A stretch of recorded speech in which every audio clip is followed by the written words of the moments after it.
Salut à tous et bienvenue sur Studio Facile. Aujourd'hui, je vous présente un guide complet pour mettre en place votre setup de streaming sur Twitch. Que vous soyez débutant ou que vous souhaitiez améliorer votre configuration actuelle, cette vidéo est pour vous. Dans cette vidéo, on va voir ensemble tout ce dont vous avez besoin pour un stream de qualité. Du choix du logiciel aux meilleurs overlays en passant par le micro, la webcam, l'éclairage et même le décor. Je vais vous guider pas à pas pour créer un setup qui non seulement attire les spectateurs, mais qui vous permet aussi de vous concentrer sur ce que vous aimez, jouer et interagir avec votre communauté. Alors, restez bien avec moi jusqu'à la fin de la vidéo, car j'ai aussi quelques astuces supplémentaires pour améliorer encore plus votre setup. Et bien sûr, avant de commencer, n'oubliez pas de vous abonner à la chaîne et de laisser un like si ce contenu vous plaît. Allez, c'est parti. Pour commencer, parlons des logiciels de streaming. Choisir le bon logiciel est crucial pour réussir votre stream, car c'est l'outil qui va gérer tout ce que vous montrez en direct. Votre jeu, votre webcam, vos overlays et bien plus encore. Il existe plusieurs logiciels populaires pour streamer sur Twitch. Les plus connus sont OBS Studio et Streamlabs Desktop. Il y en a aussi un troisième qui montre le bout de son nez qui s'appelle Meld Studio. Chacun a ses propres avantages, mais je vous conseille d'utiliser OBS Studio car même s'il est plus compliqué que les deux autres, sur le long terme, vous aurez plus de contrôle et plus de possibilités sur votre façon de streamer, notamment avec les centaines de plugins disponibles, les mises à jour régulières, la collab entre OBS, Twitch et Nvidia qui va vous permettre de streamer en meilleure qualité, mais aussi j'ai fait beaucoup de tutoriels sur OBS, donc autant s'y mettre dès le début, comme ça au moins vous n'aurez pas besoin de changer de programme en cours de route et de tout réapprendre. Pour Streamlabs, c'est basé sur OBS mais avec une interface plus conviviale et intégrant de nombreuses fonctionnalités utiles comme les alertes, les widgets de chat et une bibliothèque d'overlay prêt à l'emploi. C'est idéal si vous cherchez une solution simple et rapide à configurer, mais c'est aussi plus gourmand. ML Studio, ça vient de sortir. Même si pour l'instant c'est pas mal du tout, c'est pas aussi bon que les deux autres. Il faudra voir ce que ça vaut dans quelques années. OBS Studio, c'est le meilleur et je vous mets une vidéo dans la fiche pour vous aider à configurer le logiciel comme il faut. Maintenant que vous avez choisi et configuré votre logiciel de streaming, il est temps de personnaliser votre stream avec des overlays et des alertes. Ces éléments graphiques sont essentiels pour donner une identité visuelle unique à votre stream et pour interagir efficacement avec votre audience. Les overlays sont les éléments graphiques qui apparaissent par-dessus votre flux vidéo. Ils peuvent inclure des cadres pour votre webcam, des bannières d'information, des widgets de chat et bien plus encore. Ils permettent de structurer l'apparence de votre stream et d'offrir une expérience plus professionnelle à vos spectateurs. Vous pouvez soit créer vos propres overlays en partant de zéro, comme dans le tutoriel que je mets en haut de l'écran, soit en télécharger gratuitement sur des sites spécialisés. Je vous mets une autre vidéo en haut de l'écran où je vous montre 7 sites pour télécharger des overlays gratuits. Et si vous préférez une solution rapide, Own Pro possède des centaines d'overlays différents, modulables. Vous pouvez changer les couleurs ou même la disposition des éléments. Comme ça, si votre pote prend le même thème, ils seront quand même différents. Vous avez des alertes animées et aussi plein d'autres outils comme un chatbot, des extensions Twitch et même de la musique. Si vous passez par le lien dans la description et que vous utilisez le code FACILE, vous aurez 50% de réduction sur les abonnements. Passons maintenant à l'un des éléments les plus importants de votre setup, le micro. Un bon son est crucial pour un stream de qualité, car vos spectateurs veulent vous entendre clairement, sans bruit parasite ni distorsion. Un son de mauvaise qualité peut rapidement faire fuir vos spectateurs, même si le reste de votre setup est au top. C'est pourquoi investir dans un bon microphone est essentiel. Il existe principalement deux types de microphones que vous pouvez utiliser, les micros dynamiques et les micros à condensateur. Les micros dynamiques sont robustes, moins sensibles au bruit de fond et parfaits pour les environnements bruyants. C'est ce que la plupart des streamers utilisent. Vous avez besoin d'être à moins de 10 cm du micro et de parler directement en direction de la capsule pour une capture optimale. Les micros à condensateur, quant à eux, capturent plus de détails dans votre voix mais sont plus sensibles aux bruits ambiants. Ils sont parfaits si vous avez un espace bien insonorisé. Donc dès que vous avez des bruits de fond dans votre chambre, comme des ventilateurs bruyants, des voitures qui passent à côté de votre fenêtre ou les voisins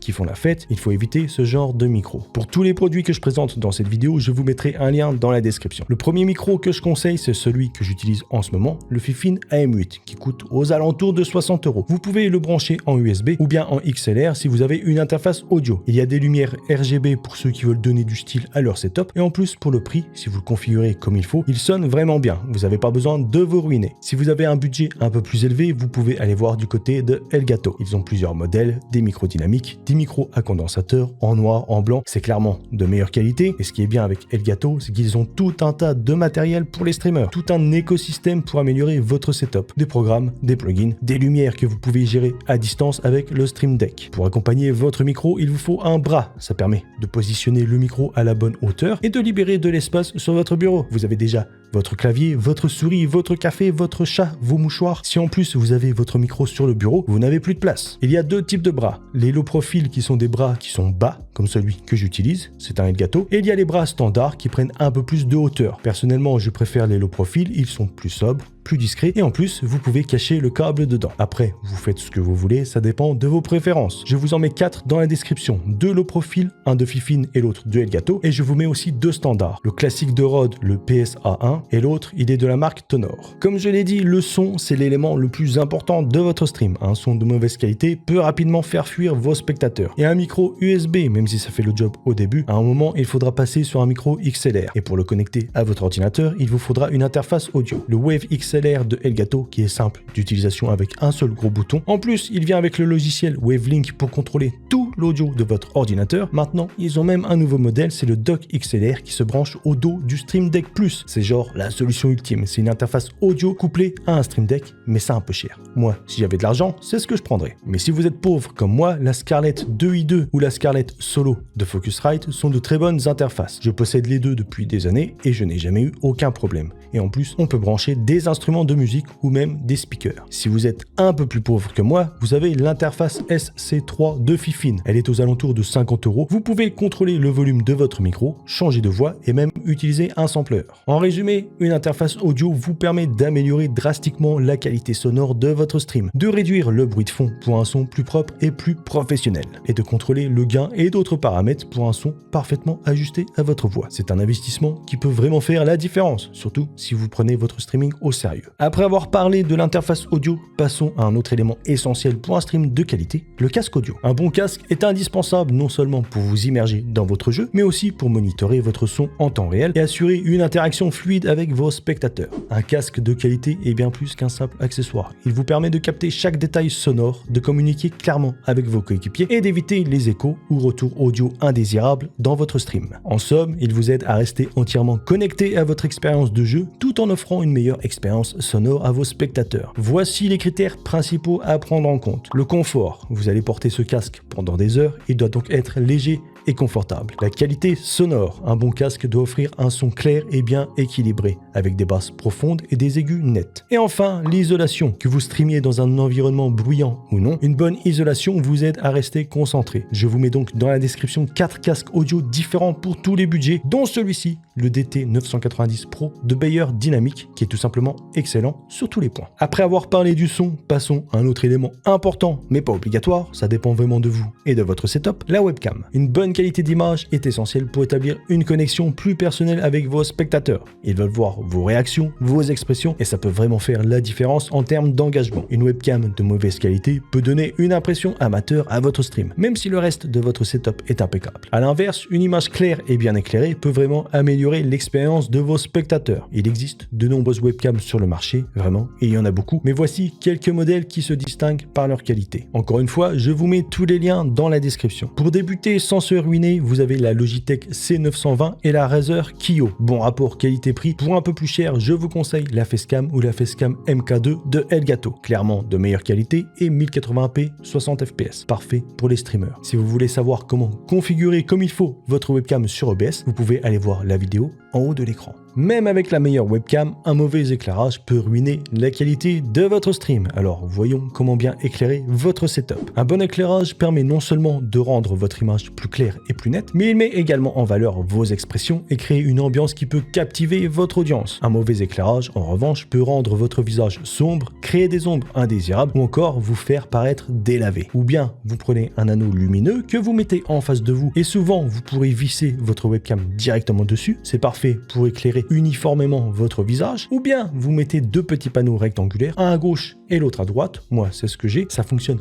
parfaitement. Vous pouvez éventuellement ajouter une 3e lumière derrière vous pour séparer votre silhouette de l'arrière-plan, mais bon, on fait du streaming, c'est pas pour une vidéo YouTube, donc c'est pas obligatoire. Pour faire tenir vos panneaux lumineux, je vous conseille ces petits bras de la marque Vijim. Vous les fixez à votre bureau et vous vissez vos lampes dessus. Si vous ne trouvez pas cela, eh bien vous prenez une autre marque, c'est pareil. De toute façon, je me répète, tous les liens sont dans la description. Avant de parler du décor, je fais une petite parenthèse pour ceux qui veulent utiliser un fond vert. Tout d'abord, ne prenez pas le modèle que je vous montre à l'écran. j'en ai un, la couleur est trop foncée. Même avec un bon éclairage, ça marche pas très bien. En plus, c'est trop petit et c'est galère à replier pour le ranger. Vous prenez tout simplement une toile en tissu vert. C'est beaucoup moins cher. Par contre, il faut bien la tendre. Alors, ils vendent des solutions avec des trépieds et vous accrochez la toile dessus avec des pinces. Ça fonctionne, mais ça prend beaucoup de place et c'est un peu plus cher. Moi, ce que j'ai fait, j'ai percé un trou sur le mur de droite, un autre trou sur le mur opposé, à la même hauteur, bien évidemment. J'ai mis des chevilles et j'ai vissé des petites vis en forme de L, en forme de crochet. J'ai fait des petits trous directement dans la toile et ensuite j'accroche le fond vert comme ça sur les crochets et c'est parfait, ça bouge pas. Par contre, utiliser un fond vert demande aussi d'ajouter 2 lampes. Vous n'êtes pas obligé de prendre des grosses softbox. Moi, ce que j'utilise, c'est tout simplement ces 2 petites lampes RGB, une à ma gauche, l'autre à ma droite. Les deux sont posées au sol. Je les mets en lumière blanche quand j'utilise le fond vert. Sinon, quand je me sers pas du fond vert, je mets d'autres couleurs pour avoir une petite ambiance. Voilà, ça dépend de mon humeur. Le décor de votre stream n'est pas seulement un arrière-plan, c'est un moyen de refléter votre personnalité, de rendre votre espace plus accueillant et d'engager davantage vos spectateurs. Un décor bien pensé peut vraiment donner du caractère à votre stream. Il crée une ambiance, renforce votre branding et peut même encourager les spectateurs à revenir juste pour l'atmosphère que vous avez créée. Même si vous n'avez pas beaucoup d'espace, vous pouvez faire beaucoup avec un peu de créativité. Des affiches, des cadres, des posters de films de vos animés préférés, des artistes que vous aimez ou même un club de foot. Une petite touche de verdure avec des plantes, ça apporte de la vie à votre setup et ça peut rendre votre espace plus accueillant. Pour l'éclairage, les lumières RGB comme ce petit panneau que vous pouvez poser partout, vous n'avez pas besoin de le brancher. Des néons ou des guirlandes lumineuses permettent aussi de créer une atmosphère unique. Une étagère avec des objets personnels, une collection de livres, de jeux vidéo, si vous avez des trophées, des figurines ou bien tout simplement des objets décoratifs de la maison qui vous tiennent à cœur pour partager un peu plus votre personnalité avec vos spectateurs. Lorsque vous streamez, la gestion de toutes les tâches à la fois peut vite devenir un casse-tête. Passer d'une scène à une autre, lancer des commandes, interagir avec le chat, il vous faut un périphérique de contrôle. Il n'y en a pas 50, le meilleur et l'indispensable, c'est le Stream Deck. Peu importe la version que vous prenez, la version de base, le XL avec ses 32 boutons, le MK2, le Stream Deck Plus qui possède des potards pour contrôler efficacement le volume de vos applications. Et maintenant, vous pouvez même y ajouter un dock de hub USB ou bien un dock XLR pour pouvoir brancher votre micro dessus. Tous ces outils vous permettent de tout gérer d'une simple pression de bouton,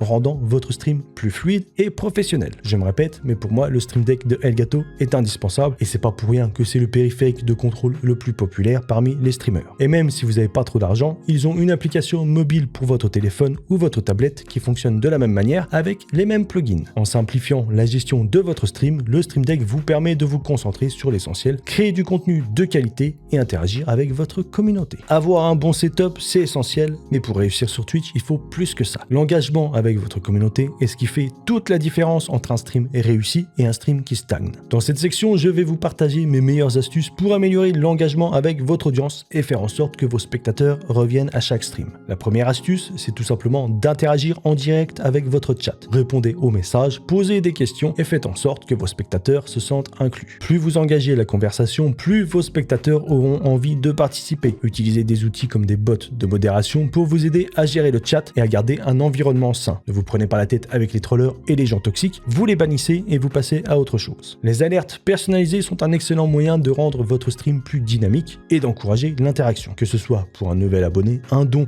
ou un nouveau follower, ces alertes captent l'attention de votre audience et la motivent à soutenir votre chaîne. Pensez à créer des alertes avec des animations et des sons uniques pour marquer l'esprit de vos spectateurs. Une autre astuce efficace est d'organiser des jeux avec les viewers. Je ferai une vidéo plus en détail à l'avenir où je vous montrerai plusieurs jeux sympas, gratuits ou pas trop chers à jouer avec votre communauté. Vous pouvez aussi faire des quiz, lancer des défis dans le jeu ou même organiser des giveaways avec des petites récompenses. Cela rend le stream plus interactif et encourage vos spectateurs à participer activement. Quand vous serez affilié Twitch, vous débloquerez les points de chaîne et ça, c'est tout simplement excellent. Les spectateurs échangent leurs points de chaîne contre des récompenses. Ça peut être des alertes, jouer des sons, choisir la prochaine musique, mais surtout, ce qui marche le plus, ce sont les sondages et les prédictions. Demandez-leur de choisir le prochain jeu que vous allez jouer ou de voter sur une décision que vous devez prendre en direct. Cela donne à vos spectateurs l'impression qu'ils ont un rôle actif dans votre stream, ce qui augmente leur engagement. Les commandes de chat personnalisées sont une autre manière amusante d'interagir avec votre communauté. Vous pouvez créer des commandes spécifiques pour déclencher des réponses automatiques drôles, des messages de bienvenue ou même des mini-jeux dans le chat. Cela ajoute une dimension ludique à votre stream et incite les spectateurs à participer. N'oubliez pas de récompenser vos fidèles spectateurs. Renouvelez vos récompenses de points de chaîne assez régulièrement, ajoutez de nouvelles émotes personnalisées ou même des privilèges spéciaux en jeu. Plus vous récompensez l'engagement, plus vos spectateurs auront envie de revenir. En appliquant ces astuces, vous allez non seulement améliorer l'engagement avec votre audience, mais aussi créer une communauté soudée et fidèle. Rappelez-vous, un stream de qualité, c'est avant tout une question d'interaction et d'échange avec votre communauté. Et maintenant, avec tout ce que vous avez appris sur le setup et l'engagement, vous êtes prêt à faire passer votre stream au niveau supérieur. Bon stream à tous.